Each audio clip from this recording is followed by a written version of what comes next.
एक मित्र ने प्रश्न पूछा है कि सर से लेकर पैर तक विपश्यना करते वक्त कुछ स्थूल संवेदनाएं महसूस होती हैं। पिछले 3-4 दिनों से सामने के नीचे की तरफ वाले दांतों की जड़ों में दर्द महसूस होता है और यह दर्द सिर्फ विपश्यना के वक्त ही होता है और समय नहीं होता। इसका क्या अर्थ है? जब हम विपश्यना करते हैं तो जो शरीर का कमजोर अंग है वहीं सबसे ज्यादा संवेदनाएं महसूस होंगी। इसलिए क्योंकि शरीर के उस भाग में आघात हुआ है, जैसे कहीं ऑपरेशन हुआ हो या कभी चोट लगी हो, चाहे कितना ही पुराना हो, यह दर्द ठीक भी हो गया हो बाद में, लेकिन जब हम विपश्यना करेंगे और सर से लेकर पैर तक अपनी समस्त शारीरिक गतिविधियों को, संवेदनाओं को महसूस करेंगे, उस समय उन अंगों में जो कमजोर हैं, जहां चोट लगी है या कोई ऑपरेशन हुआ है, उन कमजोर अंगों में सबसे ज्यादा संवेदना महसूस होगी। कोई व्यक्ति जो ज्यादा मेहनत का काम जिंदगी में किया हुआ है, या कोई व्यक्ति जो अभी भी मेहनत करता है, शारीरिक मेहनत करता है, या कोई व्यक्ति जो एक्सरसाइज करता है, रोज कुछ दौड़ता है, दौड़ भाग करता है और शारीरिक एक्सरसाइज करता है, शरीर का ज्यादा काम करता है, जब वह विपश्यना के समय अपने अंग प्रत्यंग का निरीक्षण करेगा तो उन अंगों में जहां ज्यादा दबाव पड़ता रहा है वहां संवेदनाएं महसूस होने लगेंगी। जो इन्होंने प्रश्न पूछा है कि पिछले 3-4 दिनों से आगे की तरफ नीचे वाले दांतों में संवेदनाएं महसूस हो रही, दर्द महसूस हो रहा है। अगर कोई दांत कमजोर है या कान में कोई प्रॉब्लम है या आंख में कोई प्रॉब्लम है जो अक्सर उभर कर आती है, तो विपश्यना के वक्त वहां संवेदनाओं का उदय और व्यय पता चलने लगेगा। जो इन्होंने प्रश्न पूछा है, इससे पता चलता है कि उन दांतों में कहीं न कहीं कोई कमजोरी आने लगी है, उनमें दबाव पड़ रहा है। साधारणतया वह दबाव पता नहीं चलता, क्योंकि यही तो विपश्यना का कमाल है। क्योंकि जब हम विपश्यना करते हैं तो हम पूरे शरीर के अंग प्रत्यंग का निरीक्षण करते हैं और अपना सारा ध्यान आनापान सती के जरिए हम पहले ही स्थिर कर चुके होते हैं, जितना भी स्थिर हो पाया है। इस वजह से शरीर में संवेदनाओं का पता चलने लगता है। साधारणतया क्या होता है, हम जब गतिमान होते हैं, अपने रोजमर्रा के कामों में व्यस्त होते हैं, मानसिक रूप से भी व्यस्त होते हैं, तो उस समय हमें इन सूक्ष्म संवेदनाओं का, दुख और सुख का पता ही नहीं चलता है, क्योंकि वह सूक्ष्म होती हैं। स्थूल का तो पता चल जाता है, लेकिन सूक्ष्म का पता नहीं चलता। स्थूल का पता कैसे चल जाता है? जैसे किसी मच्छर ने काटा स्थूल है। अब वहाँ खुजली लगने लगी है, पता चलने लगेगा, चलते चलते भी पता चलने लगेगा कहीं खुजली होने लगी है। चलते चलते भी कोई सरसराहट सी होगी त्वचा पर, कोई कीड़ा चल रहा हो जैसे, तो पता चलने लगेगा। बहुत स्थूल है। लेकिन जब सूक्ष्म संवेदनाएं उठती हैं तो उनका पता ही नहीं चलता, जब तक कि वो बहुत ज़्यादा स्थूल ना हो, बहुत ज़्यादा रिदम्म न हो, लगातार न हो। इसलिए जो सूक्ष्म संवेदनाएं हैं वह तो हमें पता ही तब चलेंगी जब हम बिल्कुल शांत में, एकाग्र मुद्रा में मन को स्थिर करते हुए विपश्यना कर रहे होंगे। शरीर में हवा घूमती है, पेट में हवा घूमती है, छाती में कुछ सनसनाहट सी होती है, आंखों में कुछ वाइब्रेशन सी होती है, माथे पर कुछ भारीपन और कुछ सनसनाहट सी महसूस होती है। रीढ़ की हड्डी में ऐसा लगता है जैसे ऊर्जा ऊपर की तरफ कहीं सरक रही है, और नाभि में ऊर्जा का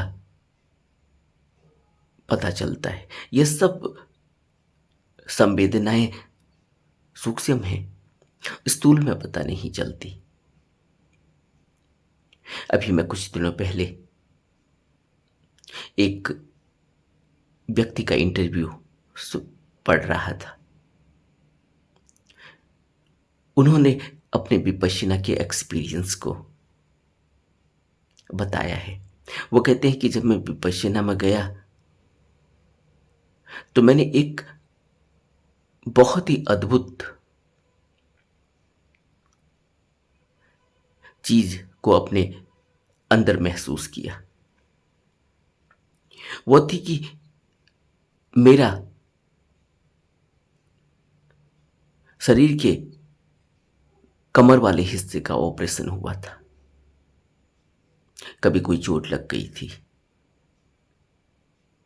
और मैं ठीक भी हो गया, चलने फिरने भी लगा, बैठ भी लेता था, झुक भी लेता था, सब कुछ सारा काम उसके बाद मेरा सही चलता था। नौकरी पर जाता, नौकरी से वापस आता, धीरे धीरे मुझे पता ही नहीं लगा कि मेरे शरीर में कहीं दर्द भी है। लेकिन जब मैं विपश्यना करने के लिए शिविर में पहुंचा तो कुछ दिनों के बाद, एक दो दिन आनापानसती करने के बाद, जब विपश्यना की शुरुआत हुई, कायानुपश्यना करने लगे, और जब मैं अपने उस ऑपरेशन वाले हिस्से से गुजरा तब मुझे वहां संवेदनाओं का पता चलने लगा। और जैसे जैसे मैं कायानुपश्यना में गहराई में उतरने लगा, मुझे यह महसूस होने लगा कि शरीर में और कोई हिस्सों का तो कुछ पता ही नहीं चलता, सिर्फ वही हिस्सा जहां ऑपरेशन हुआ था वहां इतनी संवेदनाएं थी, इतना दर्द मैंने कभी महसूस ही नहीं किया। जबकि मैं सारे काम कर रहा हूं अपने दैनिक जीवन के, मुझे कभी इतना लगातार रहने वाला दर्द का पता ही नहीं चला। और मेरी यह स्थिति हो गई कि मैं, जबकि साधारणतया नीचे अलती पलथी मारकर आराम से बैठ जाता था, और बैठा भी 2 दिन आनापानसती के दौरान में, लेकिन तीसरे दिन के बाद से, कायानुपश्यना में 1 दिन गुजरने के बाद, मैं नीचे बैठ ही नहीं पाया।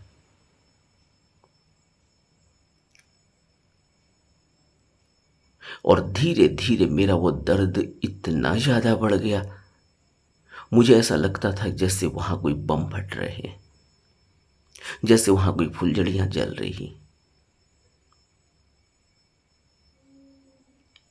और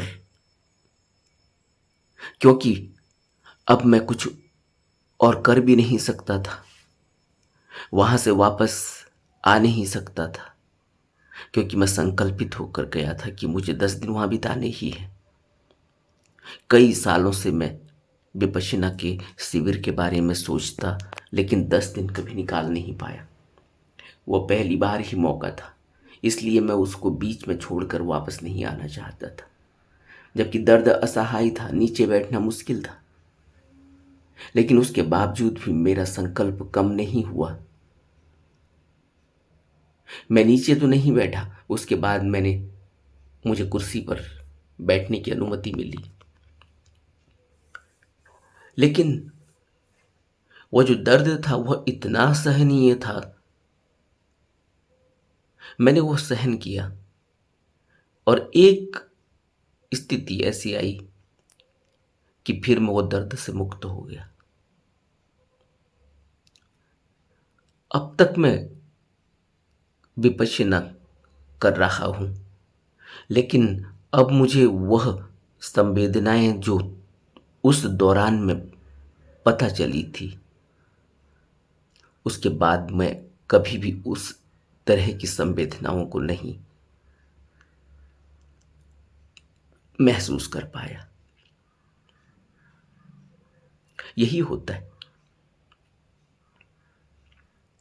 शरीर का जो भी अंग कमजोर है वहां नसें, सूक्ष्म से सूक्ष्म नसें काटी गई हैं, वहां दवाइयां डाली गई हैं, दवाइयां लगाई गई हैं, वहां सुन्न करने के इंजेक्शन लगाए गए हैं, और न जाने क्या क्या किया गया है।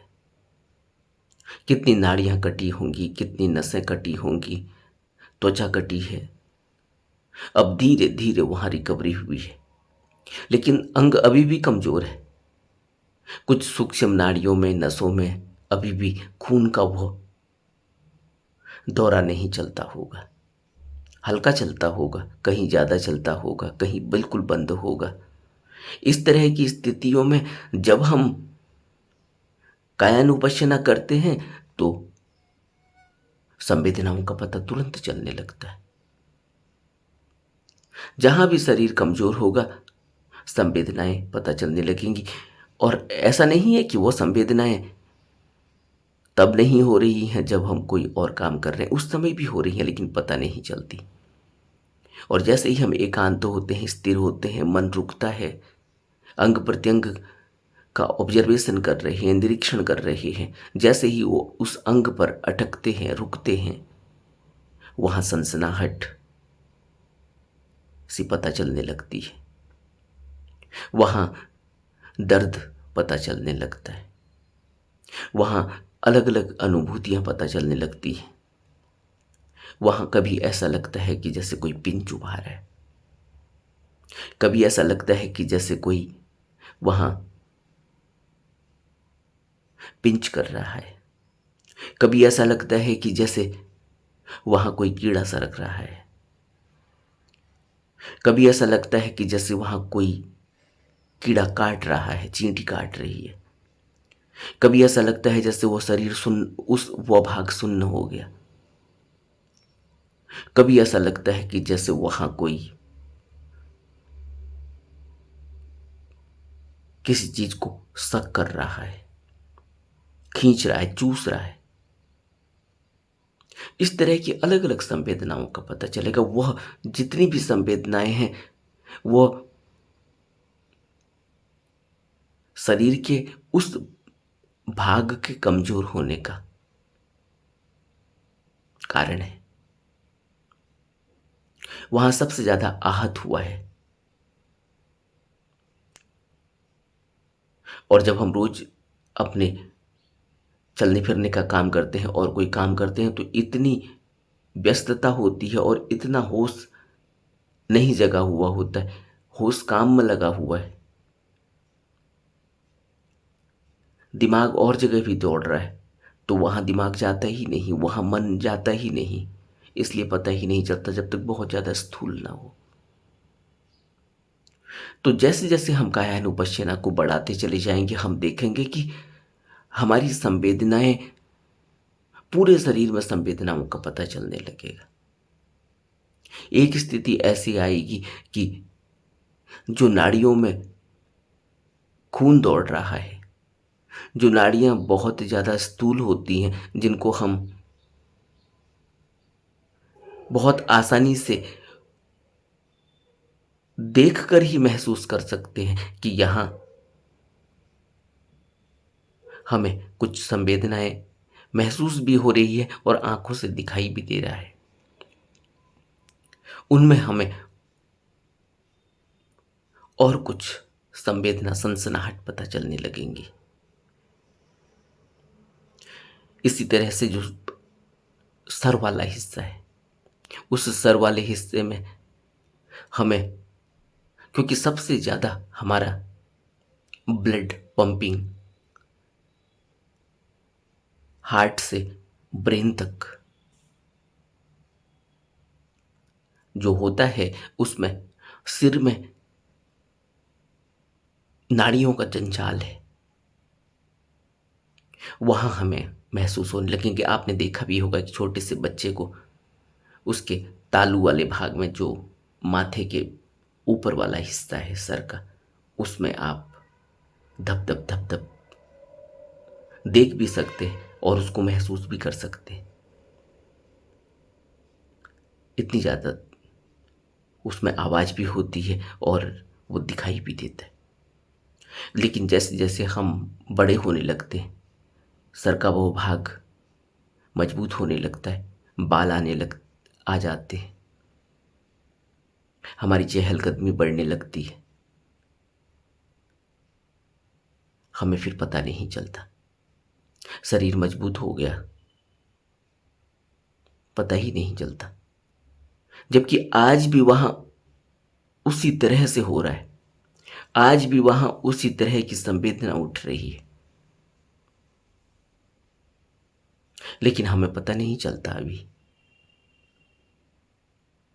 सबसे ज्यादा सेंसिटिव हिस्सा है वो माथे के ऊपर, सर के आगे वाले भाग में।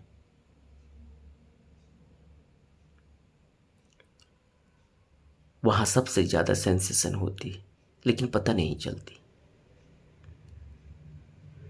इसलिए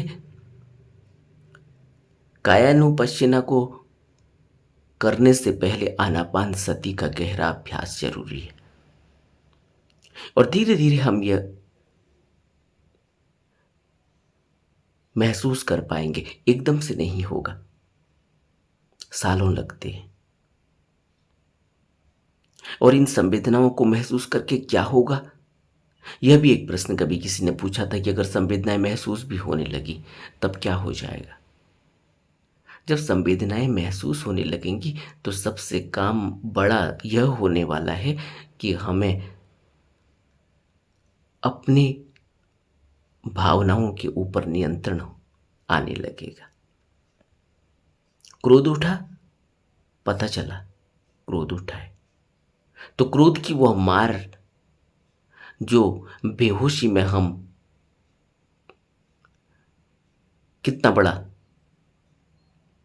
कितनी बड़ी जघन्यता कर जाते हैं, बेहोशी में हम कितना बड़ा नुकसान कर जाते हैं, अपना शारीरिक और मानसिक तो है ही, उसके अलावा सामने वाले का या किसी वस्तु का। वह हमें, अगर हम अपनी संवेदनाओं का पता चलने लगे, अगर हमें अपने अंदर वो भावनाएं उठती हुई दिखाई देने लगे कि क्रोध उठ रहा है इस आदमी की बातों से, अगर मुझे वो दिखाई देने लगा, उसकी बातें मेरे अंदर किस तरह से घूमने लगी हैं और किस तरह से मेरे अंदर बेग उठने लगा है, संवेदनाएं महसूस होने लगी है, तो तुरंत ही मैं उन संवेदनाओं को देखने लगूंगा और देखते ही अपने होश को कायम रखूंगा। अगर तो फिर क्रोध का वह परिणाम नहीं आएगा जो आ सकता है, और क्रोध का परिणाम कभी भी अच्छा नहीं होता। हमें जरूर लगता है कि हमने उसे डांट दिया, हमने उससे मजा चखा दिया, हमने उसकी बातों को, उसको अच्छा सबक सिखा दिया, उसकी अब बात समझ में आने लगी, हमें ऐसा लगता है। लेकिन ऐसा होता नहीं। उस क्रोध के कारण हमारा कितना बड़ा नुकसान हो गया हमें पता नहीं चलता, कि हम कितने हिल गए अंदर से। अभी कुछ दिनों पहले मैं अपने एक मित्र से बात कर रहा था। उनको आंखों में परेशानी है। सीनियर हैं, रिटायर्ड सिविल सर्वेंट हैं, इतनी बड़ी पोस्ट से रिटायर हुए।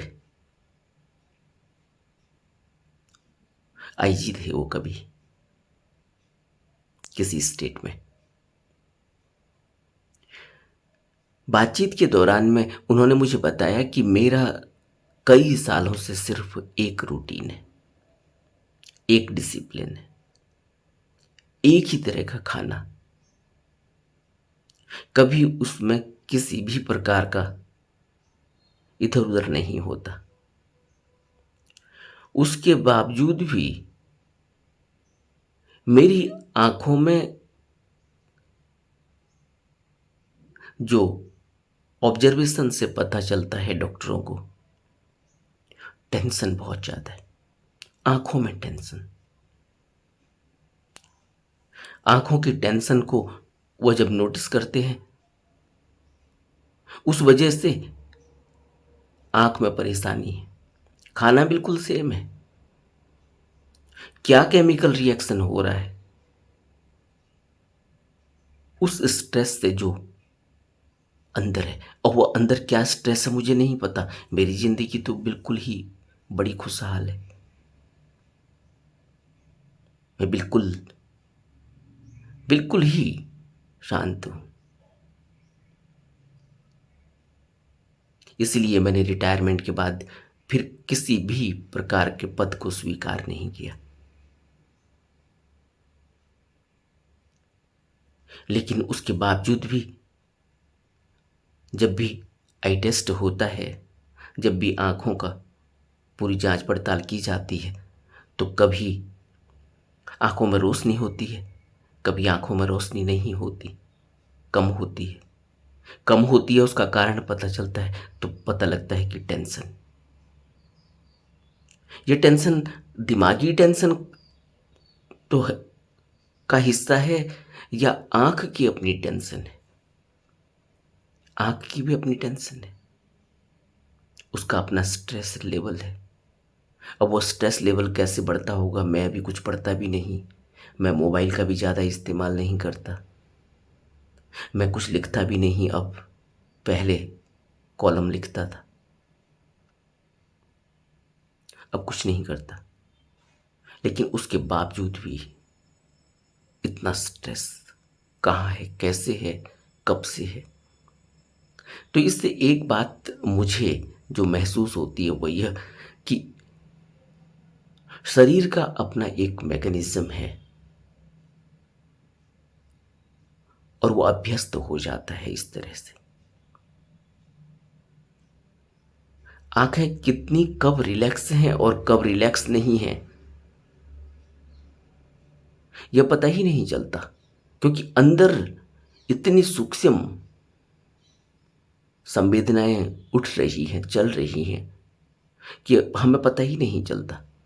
और वो अभ्यास का, एक अभ्यस्त शरीर का कारण भी है, क्योंकि पूरी जिंदगी बहुत कुछ किया गया है, बहुत कुछ स्ट्रेस लिया गया है। अब उसके परिणाम अब बिल्कुल ही शांत हैं, आंखें बिल्कुल रिलैक्स हैं, अच्छी नींद आती है, खाने की कोई ऐसी कोई दिक्कत नहीं, बिल्कुल ही लिमिट में। जो भी मेरा एक शेड्यूल है, उस शेड्यूल को मैं कई सालों से फॉलो कर रहा हूँ। क्या खाना है, क्या नहीं खाना है, उसमें कभी इधर उधर कुछ नहीं होता, कोई बाहर का खाना नहीं। उसके बावजूद भी अंदर केमिकल रिएक्शन इस तरह के हो रहे हैं, स्ट्रेस से हो रहे हैं, सोच विचार से, मानसिक रूप से भी हो रहे होंगे, शारीरिक रूप से भी हो रहे होंगे, और शरीर की अभ्यस्तता के कारण भी हो रहे होंगे, और न जाने कितने कारण। क्योंकि शरीर के अंग प्रत्यंग भी एक दूसरे से जुड़े हुए हैं।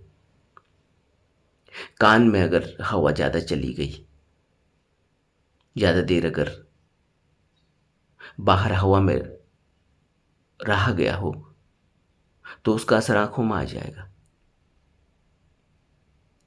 अगर सर्दी हो गई, सर्दी लग गई, या तो ज़्यादा देर एसी में रह गए, या बाहरी परिस्थितियां कुछ ऐसी हुई कि नाक में कुछ असर आया हुआ है, या अंदर कुछ ऐसा ठंडा गर्म हुआ है, आंख पर असर आ जाएगा। अगर शरीर में गैस ज़्यादा हुई है, आंख में असर आ जाएगा। अगर पानी ज़्यादा पी लिया है, आंख में असर आ जाएगा। अगर ज़्यादा गर्म खा लिया है तो आंख में असर आ जाएगा। अगर ज़्यादा ठंडा खा लिया है तो आंख में असर आ जाएगा।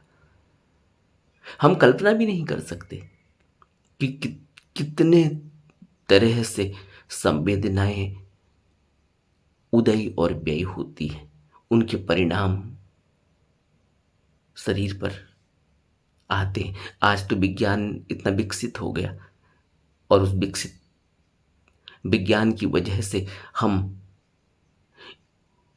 अंग प्रत्यंग के स्ट्रेस और दबाव को उन मशीनों के जरिए पता लगा लेते हैं। नहीं तो कैसे पता चलता कि आंख में इतनी टेंशन क्यों है, आंख में इस लेवल का स्ट्रेस क्यों है, आंख में इस तरह के केमिकल रिएक्शन कैसे हो रहे हैं, उनके प्रभाव कैसे आ रहे हैं। बड़ा विज्ञान है। लेकिन जैसे जैसे हम कायानुपश्यना में गहरे में उतरेंगे, या कहें कि विपश्यना में गहरे में उतरेंगे, चारों प्रकार के अभ्यास को साधने लगेंगे, तब हमें इस विज्ञान का गहरे में पता चलेगा। तब हम यह पता लगा पाएंगे कि एक विचार उठता है और उस विचार से पूरे शरीर पर किस तरह से प्रभाव पड़ता है। स्थूल प्रभाव पड़ता है, सूक्ष्म प्रभाव पड़ता है, वेदनाएं, संवेदनाएं, भावनाएं सब बदल जाती हैं, और फिर उस एक विचार से न जाने कितने विचार शारीरिक और मानसिक रूप से फिर पैदा हो जाते हैं।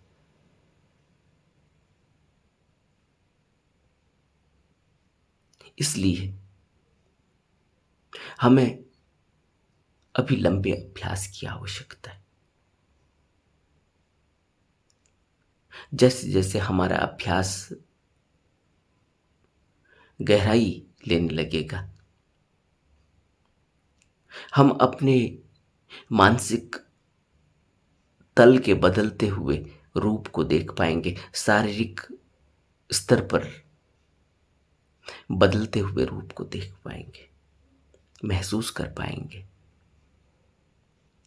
और तब हमें विपश्यना की गहराई का पता चलेगा, तब हमें बुद्ध की ध्यान विधि का पता चलेगा। अभी तो क्योंकि बाहर का आपने देखा, जब बाहर का सेल मजबूत हो तो हमें अंदर मोती का पता नहीं चलता। मोती भी तो सीप से ही निकलती है, लेकिन सीप बाहर से बहुत, उसका सेल बहुत हार्ड है, हम उसको नहीं तोड़ पाते।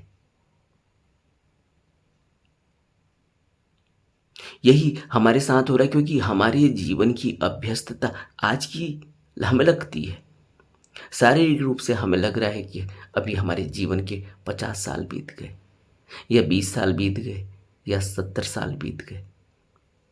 यह तो शारीरिक रूप से हम महसूस कर रहे हैं, लेकिन मानसिक रूप से हमारी क्या स्थिति है,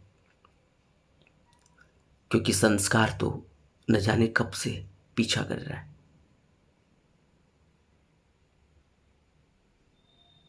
इसलिए इसको जेनेटिक्स में हम महसूस भी करते हैं कि किस तरह से बीमारी जीन्स में आती है। बाप दादाओं और 7 पुश्तों की, 7 पीढ़ियों की। न हो बाप में, न हो दादा में, लेकिन अगर 7 पीढ़ी में भी कहीं है तो हो सकता है कि वो कहीं नजर आ जाए हम में। तो जेनेटिक्स हमें बहुत कुछ बताता है, यह भी विज्ञान ने खोज निकाला।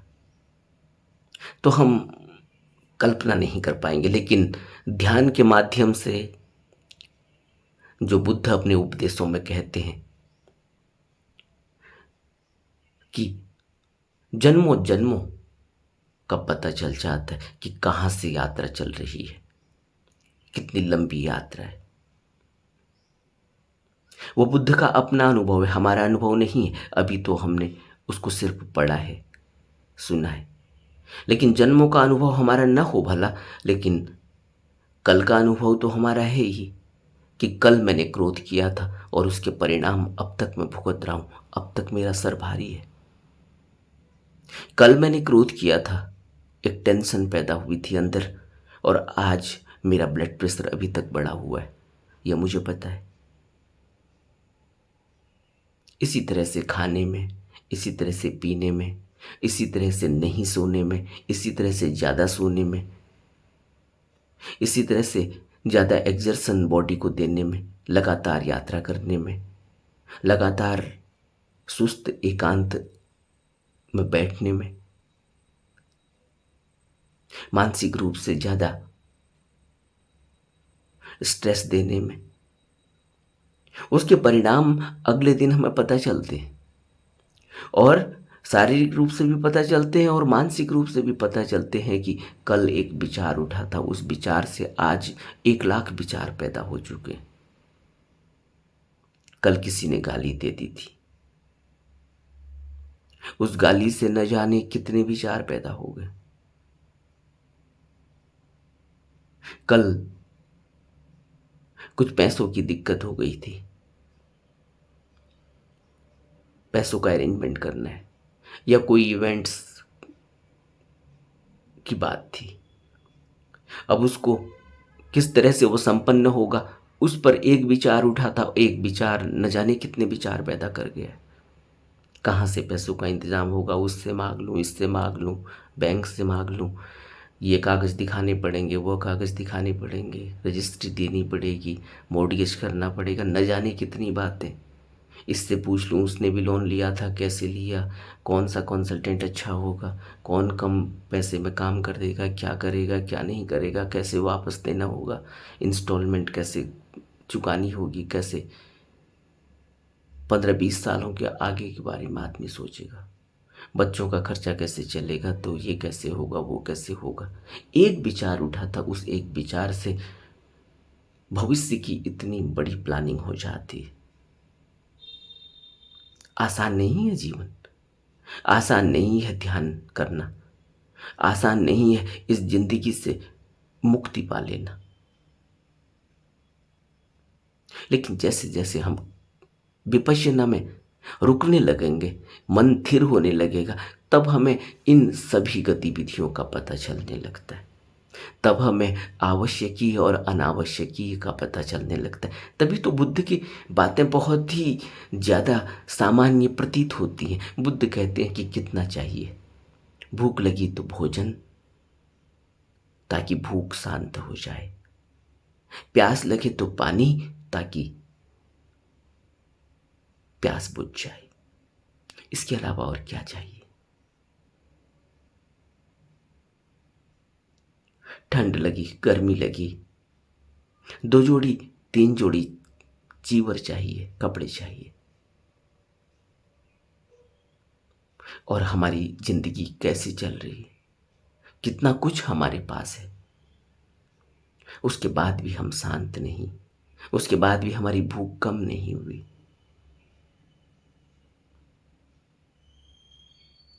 इतने उत्तरदायित्व क्योंकि हमें लगता है कि हम कर रहे हैं सब, लेकिन बुद्ध कहाँ देखते हैं और हम कहाँ देखते हैं।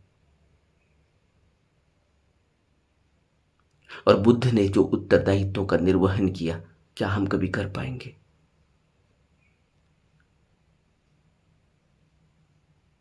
बुद्ध के द्वारा दी गई चेतना, बुद्ध के द्वारा दी गई विधि, क्या हम कभी इस उधार को चुका पाएंगे?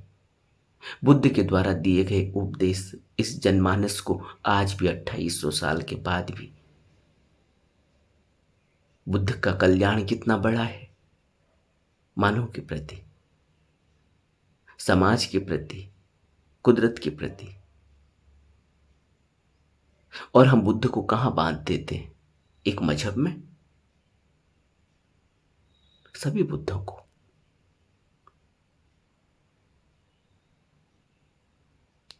तो हम अभी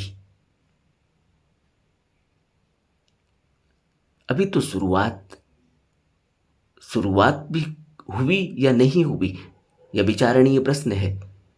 लेकिन जो भी है, कम से कम इतनी तो चेतना जगी, इतना तो विचार उठा कि जीवन में करने जैसा यही है, इसके अलावा और कुछ भी करने जैसा नहीं। अगर इतना भान भी उठा है, इतना विचार भी उठा है, इतनी प्यास भी जगी है, तो एक दिन यही प्यास हमें सागर तक ले जाएगी। यह सब धीरे धीरे होने वाला है। जिस तरह से धीरे धीरे जीवन हमारा बीतते बीतते एक दिन वह था जब हमें पता भी नहीं था कि हम कौन कहां से आए, कौन खिला रहा है, कौन पिला रहा है, कौन माँ है, कौन बाप है, कुछ पता नहीं था। और आज हमने इतना कुछ इकट्ठा कर लिया है, आज हमने अपनी एक आइडेंटिटी इतनी बड़ी बनाई है। अब फिर पीछे की तरफ यात्रा करनी है।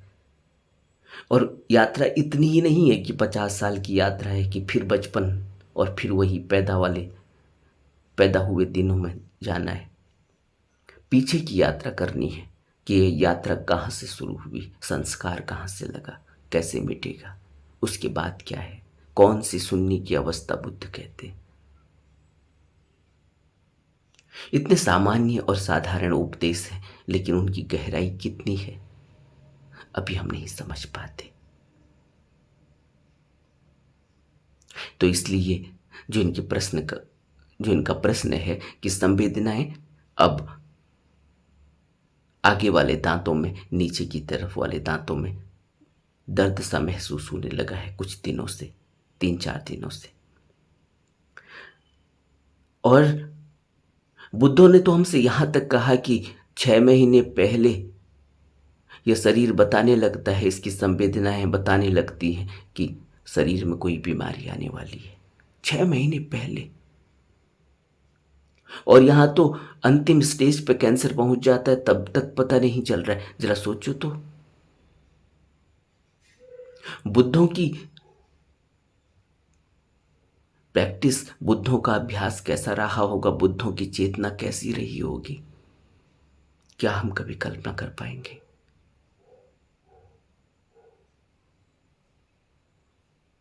नमो बुद्धाय।